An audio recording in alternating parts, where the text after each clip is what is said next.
Next Guntur నుండి నాగ సంధ్యారాణి ఉన్నారు. నమస్తే అండి సంధ్యారాణి గారు.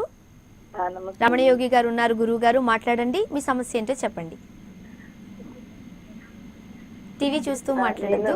వాళ్ళ అమ్మగారు మా అమ్మాయికి మ్యారేజ్ అయ్యి మా అమ్మాయి పుట్టింది 98వ నెల 8 మా అమ్మాయి పుట్టినరోజు 8/8/1990.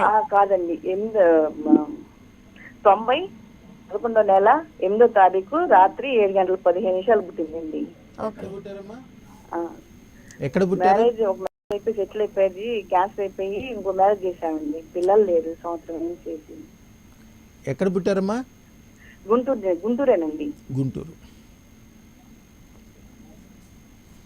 ఏం లేదమ్మా, సింపుల్. ఒక్కసారి మీరు అపాయింట్మెంట్ తీసుకుని రండి. మంచి అదృష్టరత్నం ఒకటి పెట్టించుకుని వెళ్ళండి. కుజుదోషం ఉంది. కుజుదోష నివారణ అనేది, కుజుదోషం ఉన్న వాళ్ళకి ఇబ్బంది ఎట్లా ఉంటుందంటే, మీరు ఏదైనా కష్టపడి వ్యవహారం చేసి పెళ్లి చేసినా కూడా తర్వాత చాలా సమస్యలు వస్తాయి. పెళ్లి విషయంలో సమస్యలు వస్తాయి, అత్తవారితో సమస్యలు వస్తాయి, తగువులు ఉంటాయి, పోట్లాట్లు, పిల్లలు, అన్ని విషయాల్లో రోజు ఒక పాటలాట్లాగా ఉంటుంది. కానీ పెళ్లి చేసుకునేది ఎందుకంటే రోజు ఒక పండగలాగా ఉండాలని చేసుకుంటారు. కుజుదోష నివారణకి కుజుడికి సంబంధించిన పూజ కాదు, గురువుకి సంబంధించిన రత్నం ఉంటుంది. దాన్ని ఒక సిస్టమేటిక్గా తయారు చేసి పెట్టిస్తారు. మీకు పెట్టుకున్న 9 రోజుల నుంచి ట్రై చేయండి. 3 నెలల్లో మంచి వివాహము, మంచి వ్యవహారము, మీ కుటుంబం మొత్తం సెటిల్ అవటము అన్ని రకాలుగా మంచిగా అయిపోద్దమ్మా.